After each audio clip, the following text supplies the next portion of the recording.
Hello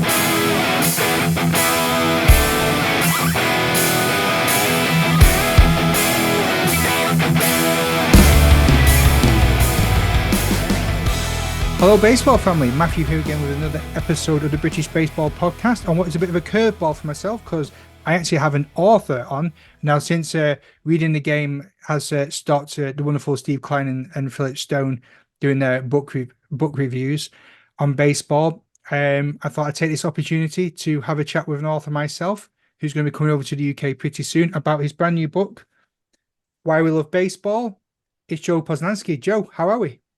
I'm wonderful. So glad to be here. Excellent. Well, thank you very much for coming on and agreeing to this interview. It's great to pick up a copy of your book. I have a small library of British baseball books here written by mostly guests. So you're actually on my little wall of fame.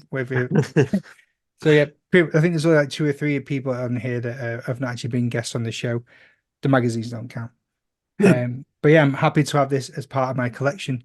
Joe, why don't you start by telling us a bit about yourself and why it is that you indeed love baseball? Why we love baseball. Yeah. So I am an author over here. I've written, this is, I believe, my 8th book, and it is my 4th baseball book. Yeah. So I've been writing baseball books. I was a newspaper columnist here for many years for Kansas City Star and some other places. I worked as a senior writer for Sports Illustrated for a while. I was at NBC Sports. So I've done a lot of different things. But as an author, I'd say 2007. So that was my first book. So that is 17 years ago now. I had the opportunity to write a book about my friend, the great Negro Leagues player Buck O'Neil, and I traveled around the country with him, and was able to write a book about him, but more about it. The book is called The Soul of Baseball, and that was sort of what I was hoping to write about. Was the soul of baseball, and I've written a few other books since then. The baseball books. My book before this one was called The Baseball 100, where I counted down the 100 greatest players in baseball history as I saw them, and that led to this book. And I'm so excited for this to go to the UK, for me to come over for the series, because this book really came from fans coming to me and telling me their stories, right, about why it is that they love baseball, what it is that drew them to the game. And so for me, this is so exciting because I have many friends over in the UK and who do love baseball, and it fascinates me because it's so much harder, I think, to love baseball there. You have to work so much harder at it to find the scores and find the games and that sort of speaks to me. So I was really excited when Old Street Publishing wanted to publish this book in the UK, and I'm obviously very excited about it coming out in a few days now. Yeah, it's coming out very, very soon. And I must say as well, for those that are wondering why we're talking about British baseball, there are British baseball moments within this book, which I'm really excited to get on. And also, you mentioned about Buck O'Neil. There's quite a few long-time listeners of the show know back in 2020, I actually did some pieces. Jason Durr of the Ball Caps and Bagpipes podcast up in Scotland asked me to help out with some Negro League baseball museum stuff. I interviewed a few artists doing some work on the projects there. And I can see that you're wearing the Kansas City Monarchs top as well. There's quite a lot of fans of Negro League baseball over here. I think I'll be doing everyone a disservice. I didn't ask about your time with Buck O'Neil. How did that come about, and what sort of stories did you share? It was an amazing experience. It really was. So I had become Buck lived in Kansas City, and as I mentioned, I was a columnist of the Kansas City Star, and I got to know Buck quite well. And one day he comes up to me. He asked me to go to lunch with him, and we'd been friends already at this point. I'd written about him, and we'd known each other for several years. And he asked me to write a book about the Negro Leagues, but a different kind of book than the kind that had come out. I mean, here in the States, the Negro Leagues have been so tied with racism and segregation and the the years before Jackie Robinson when the game was not truly a national pastime. Um, but he didn't want me to write about that. He thought, while all of that is important, he thought all of that had been written. What he wanted me to write about was how much fun they had. What a glorious game it was there in the Negro Leagues with all of these incredible players, incredible characters, Satchel Paige and Josh Gibson and Cool Papa Bell and Oscar Charleston and all of these just incredible figures in sport. And of course Buck O'Neill was one of those as well. So the way I came up with to tell that story was I traveled the country with him. He at that point was 93 years old, but he was still traveling, telling stories, sharing the history, keeping the memory alive of these great Negro Leagues players. And so I just followed him around. And Buck was this incredibly warm, charismatic figure that everybody just immediately loved, and it led to so many fun stories, so many fun things that happened, interactions that he had with all these people. And for me it was the summer of my life, traveling around with Buck and then getting to write about it. And it all ended up being very uh, poignant because Buck actually died between the time when I finished writing the book and when it came out. There was about a 6 month period before the book came out.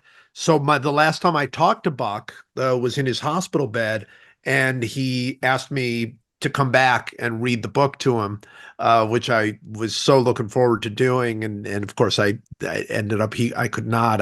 He Ah, died just a few days later, but he knew what was in the book. He understood what I was going for, and it thrills me to no end. I still here in the States go to bookstores, and that book is still there. It's still being sold. It's been printed and reprinted, and it really is very special to me. yeah, I can imagine. It's a shame we never got to read it. I bet would have loved it. Has his family had a chance to read it? Have you had any feedback from them? Yeah, his family, his friends. It was one of the thrills for me was a couple of years ago. He was finally inducted into the Baseball Hall of Fame here in Cooperstown after years and years. The book actually ends with him not getting into the Hall of Fame. He didn't get in before he died. Um, so getting to go back and see his family and see his friends and see all of these players that he inspired. Some of them he coached, actually personally coached or scouted. To see all of these people and have them tell me, many of them tell me, that book captured his spirit. That's the greatest compliment I've ever gotten for anything I've ever done. Yeah, that's incredible. What great feedback.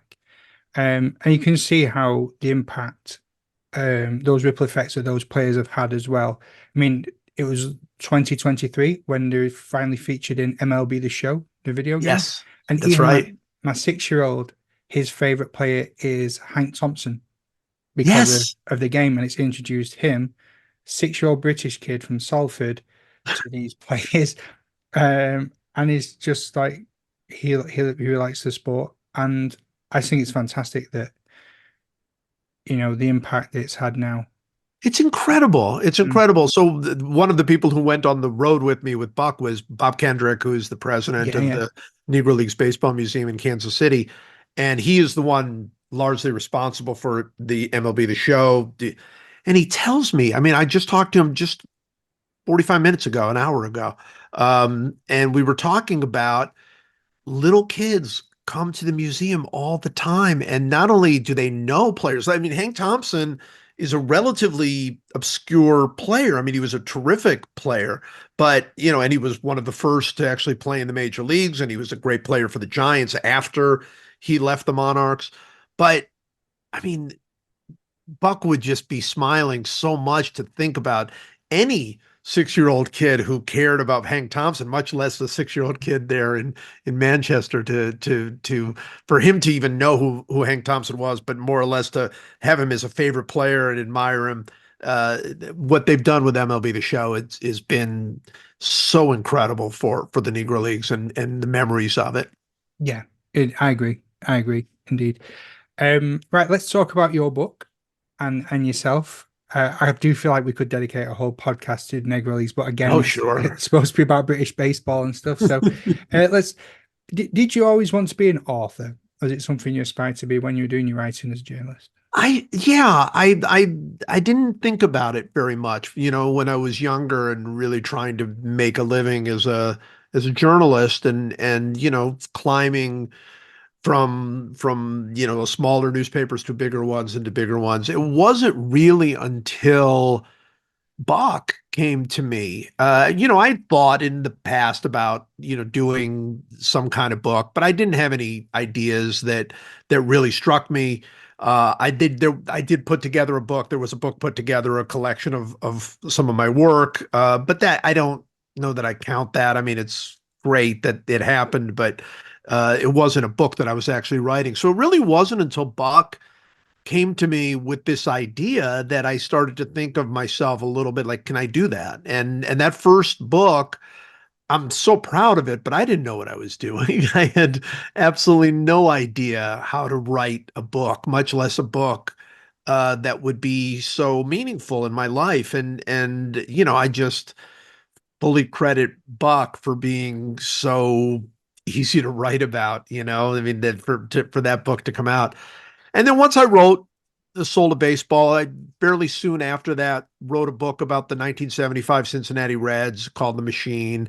They were, known here as the Big Red Machine, and they Yeah, were great players. Pete Rose and Johnny Bench and Joe Morgan and Tony Perez and many other great players. So I wrote a little bit about them. Well, a whole book about them. And then I wrote some other sports books. I wrote a book about a college football coach here, Joe Paterno, who is had a long life as a coach and then had a rather tragic ending. I wrote a golf book that actually was reviewed a little bit there in England. It was called The Secret of Golf because it's about Tom Watson and Jack Nicklaus, and Turnberry was very much a part of that story. Then I wrote a book about Harry Houdini, which was a very fun turn, but I came back to baseball and I'm so happy to do it. And now I do view myself. I still write as a journalist. I have a newsletter and other things that I do a lot of writing with. But I would say that now I do view myself more as an author. That is what I spend most of my time thinking about, and I really love books. I love writing books. I love diving deep into topics. I mean, this one, writing the Baseball 100, writing about 100 players. This one, I'm writing about 50 moments, but really, as you know, well over, many more than 50 moments, and then getting to add some UK moments in there. yeah. I love that. It's to me, it's it's sort of what I didn't know it, but it was what I was meant to do. Yeah, the book itself is broken down into categories as well, isn't it? So, was that really difficult when it came to picking which moments you wanted to include in the book? Because I'm guessing there may have been like six or seven in one section versus others. Absolutely. How did you manage to sort of do the research on those? Because it must have been really fun to do, like you said, then you'll have delved into it, but also like narrowing it down to those 50 Yeah. and then the subcategories too. That's right. That was unquestionably the hardest part. The research was nothing but fun. The writing was nothing but fun. Um, but narrowing it down and figuring out what the structure of this book was going to be was unquestionably the hardest part for me. As you might imagine, there were many moments that didn't make it into this book. But also, as you say, these subcategories where I broke it down to five things. So there were five greatest barehanded plays, five duels, five this, and five UK moments for that matter. And, that was not, it wasn't hard necessarily, but it was hard narrowing it down, where you have 7, 8, 12 moments that you could put in there and trying to figure out what five belong. But what I did, and I think I did this right. I mean, looking back on it, I feel like I did this in the right order. I didn't start writing the book until I had the exact structure the way I wanted it. So I had to know exactly what the 50 moments were. I had to know exactly what these 10 subcategories were and what the 5 moments were in each of those. I had to know where I was going to put all of these things. For me, that process took months and months trying to get it to exactly the way I wanted. And then once I got it there, then it was just nothing but fun every single day, waking up going, okay, what am I writing about today? I'm writing about Babe Ruth's called shot, or I'm writing about Satchel Paige facing Josh Gibson, or I'm writing about Bobby Thompson's home run. And then it's just I can focus entirely on that moment, and that was, yeah, I really really enjoyed that part of it. Yeah, there are some really good fun sections throughout the whole thing. But I want to focus now on those British baseball moments you've put in there as well. How did you go about researching the British baseball side, but also what made you want to include that within this book? Well, I thought it was very important to include the UK moments, with the book being published there in the UK.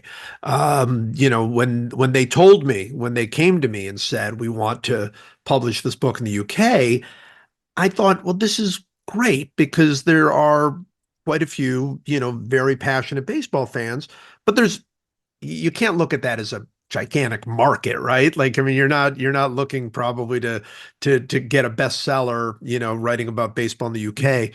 So, but I think there is something I try to get at this a little bit in the book. To me, when I go over to the UK and write about various things, you know that I've written about the Premier League. I've written about various obviously golf and tennis and some other things that are pretty UK specific. Um, I feel like baseball should be bigger. I just can't help but feel that way. Yeah, I we all feel do. like, yeah, I know, but I feel like it speaks to the British spirit. I really feel like it does. I think it's so similar. I know people always want to compare it to cricket, and of course there are real comparisons, but to me, it feels like football a little bit because of its connection to history, because it's a lot of slow moving parts leading into very exciting moments, and there's the pace of the game feels to me like it really fits. So I wanted to include some UK moments. I did not know where to start. I'll be honest. I have many friends there, and I really leaned on them, and I said to them, what should they be? I mean, I knew some. I knew I was going to go back in history and write a little bit about, you know, where did baseball come from? To that big argument that it was Yeah, baseball an American sport, is a British sport, is it some combination?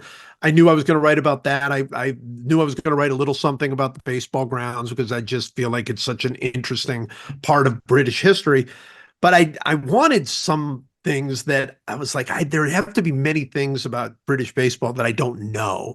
And I, of course, you're going to write about the incredible run at the World Baseball Classic, but oh yeah, it was every one of my friends there, every single one said, you've got to write about MLB on 5. You've got to write about baseball on Channel 5. And I knew nothing about that. I knew absolutely nothing about that. And what a wonderful, fabulous subculture that ended up being. Everybody's telling me stories about staying up all night to watch games and going to work without showering because they were watching whatever the Diamondbacks and the Braves or something.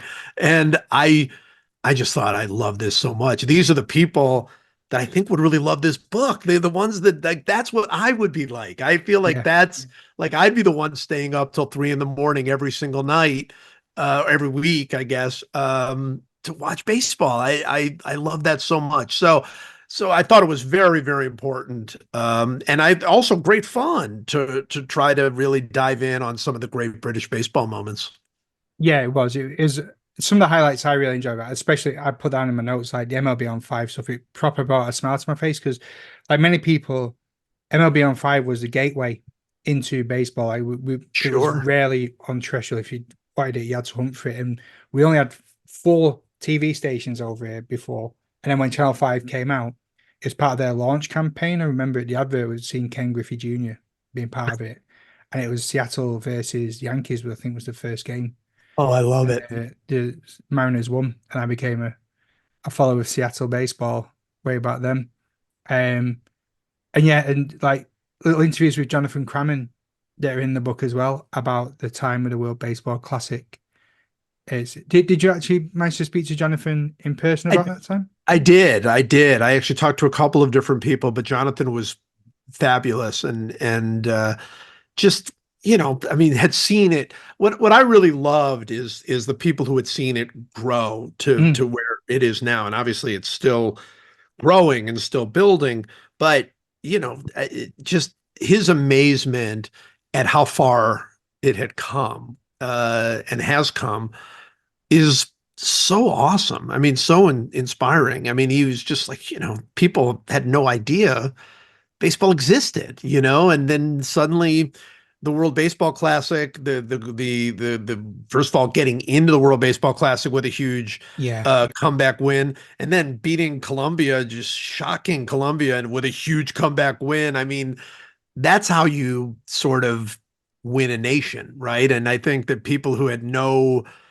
reason to care suddenly did care, and I think that's incredible. And he was there were several people around it that were sort of telling me different versions of the story, but I really was brought in by this guy because Jonathan is just so he just has seen it from the very, very first part of it. yeah. He lives and breathes it, and he's been like an integral part of British baseball. He's around London Mets, the formation of those back in the days. Great stories there. They're probably arguably one of the best teams in the country. I know some people will be disputing that, but the championships that they've won speak for themselves. And so yeah, I think you picked a really good person to have there as your source of knowledge for that because yeah, like you said, he's seen it, he's been there, he lives and breathes, and now he's the under 23 national team manager for Great Britain, going to the World Cup. Which is incredible, Yeah, just incredible. yeah, very very exciting times to be a British baseball fan. It really is. So that sort of brings me on to my next bit of, well, you're coming over, aren't you, for the London series? I am. Is that business or pleasure? A little bit of both. The book is coming out, so I'm going to come over and do a couple of events, some book signings. I'll do some television and some radio and some interviews and that kind of thing. So there is that, but it's also pleasure.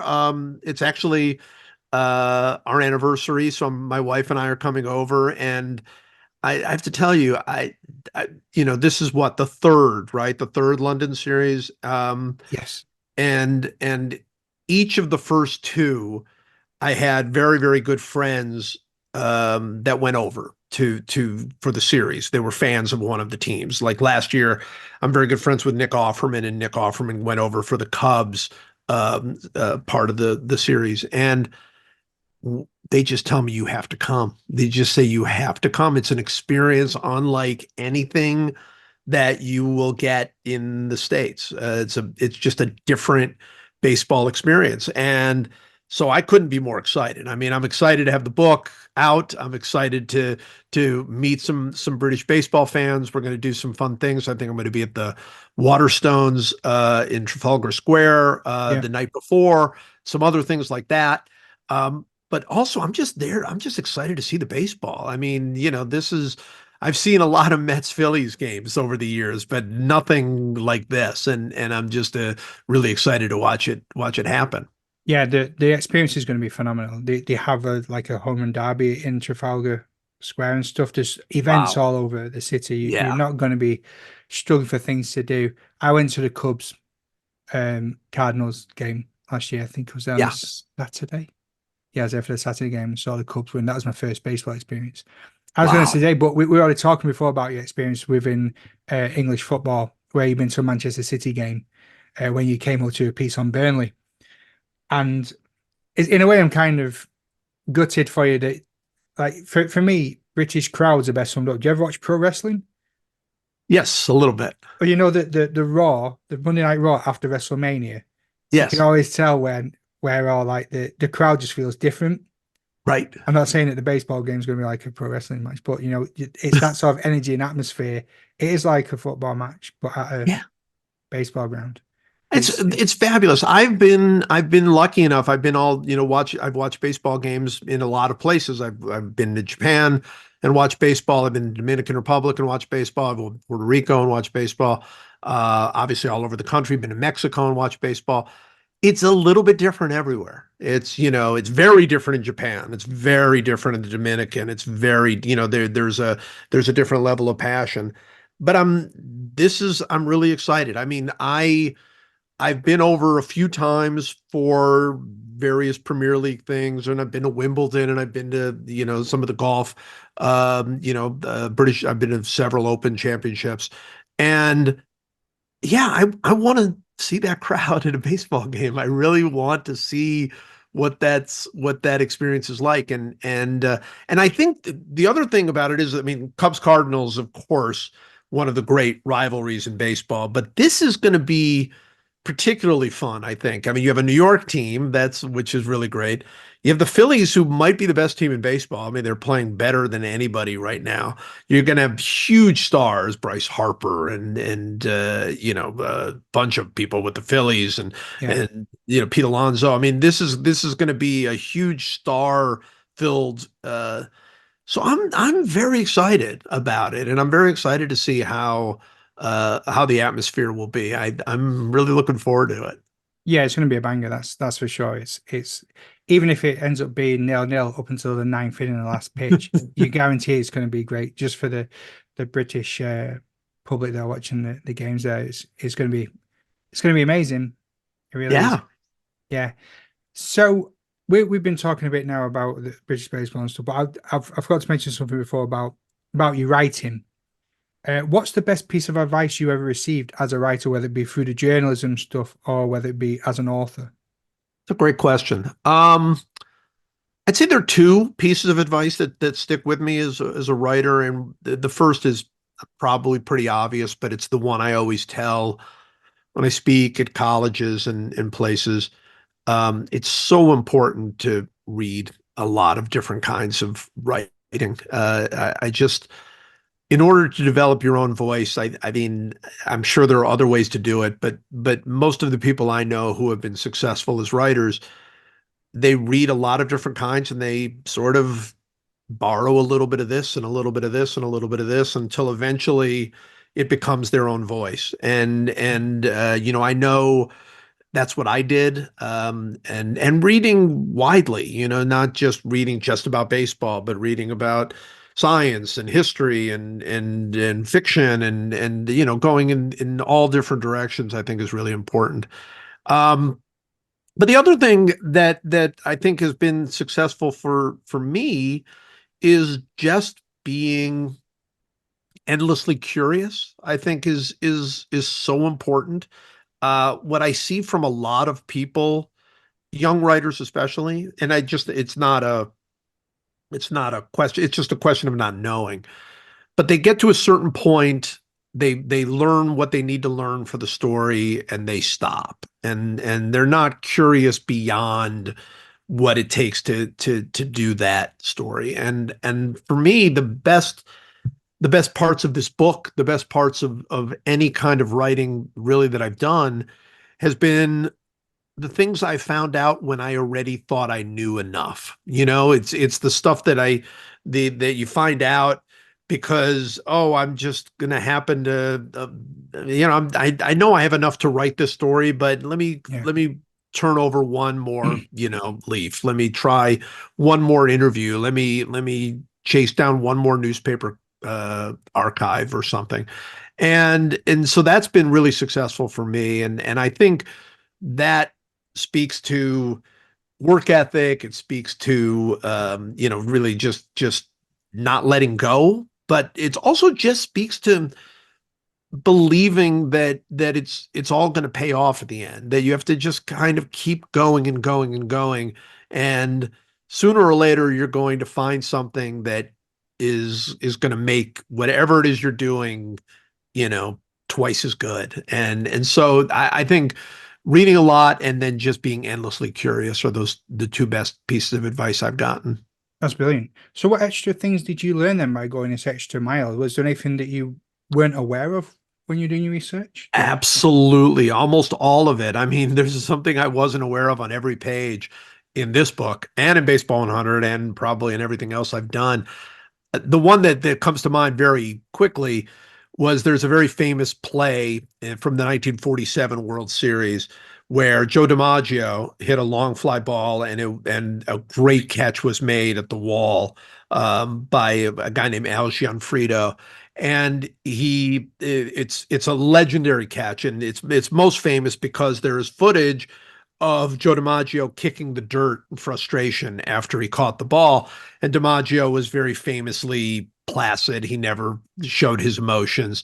So this was came to be known as this moment where finally, somebody broke Joe DiMaggio's cool Hmm. demeanor.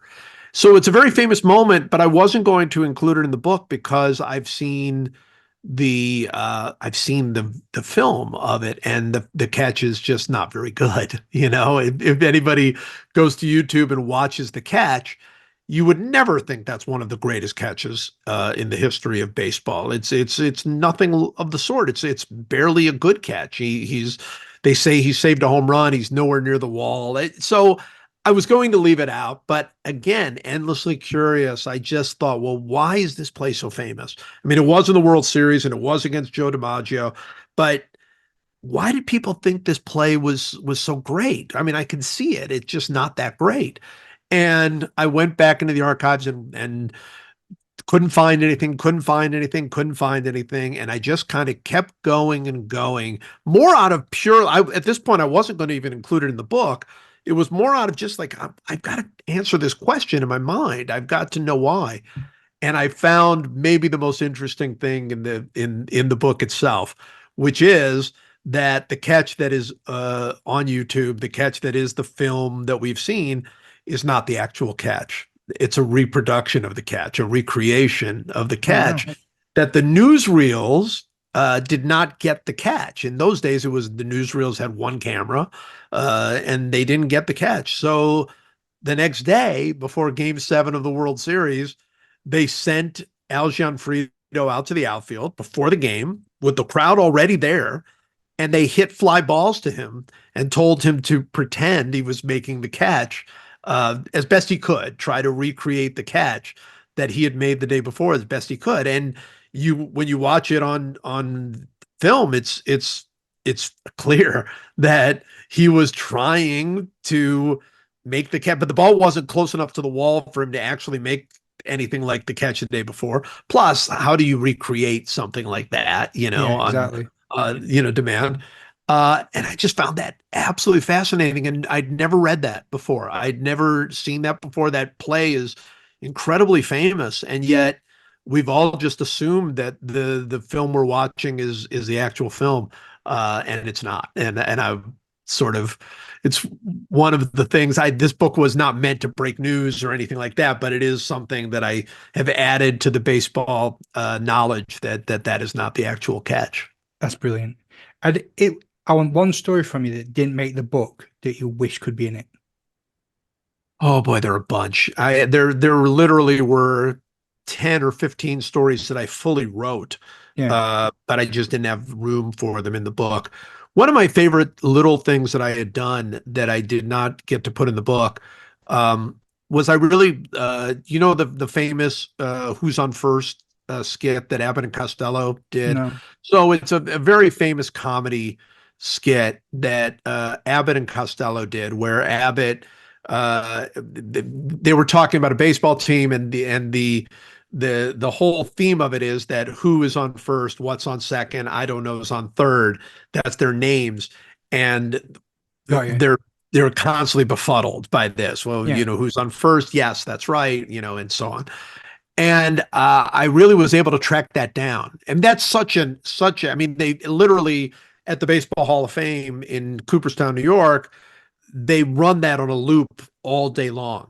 All day long, they run the Who's on First skit. So if you walk in any time and there's a little room there with a television always playing that Who's on First skit. So I was able to sort of track down how that came about. It's it goes to the depths of vaudeville and joke writing, and it was borrowed from a bunch of other skits, and you can see it on on YouTube. There are many versions of it, including a couple of longer ones, and it's still, I mean, it's been almost 100 years. I mean, 80, 90 years since they did it for the first time. And it's still very, very funny. And so I kind of wish I could have put that story in the book, but I had to cut somewhere. That's brilliant. That's so cool. What a shame.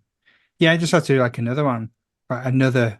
I could. Just like There are another 100 moments out there for sure. Yeah, you know it.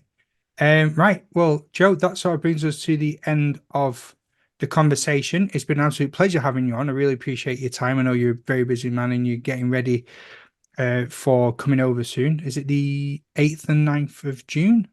That's right. We're So I'll be there. recording Yeah, in a I'll be there all week. I'll be there earlier, so there might be a couple of events, but the games are the 8th and 9th, so we're pretty close Yeah. right now. And well, Father's Day is not too long after here in the UK, which is the 16th of June. Why would this make the perfect present for any baseball fan? I hope so. Thank you for saying that. Yeah, I mean that is a hope. You know, I know a lot of people here have bought it for Father's Day, and I'm really excited. And like I say, I hope I see some baseball fans there. I hope I can sign the book and make it even a little bit more special. Definitely. Joe, been a pleasure. I'll leave links in the show notes where people can get this. But like you said, best thing to do, get down there in person over the weekend, go and see yourself in Waterstones and get yourself an autographed copy and have a nice chat as well. Love that. Thanks. Cheers. Well, all the best, and I'll see you soon. Sounds great. Take care. Ta-ra.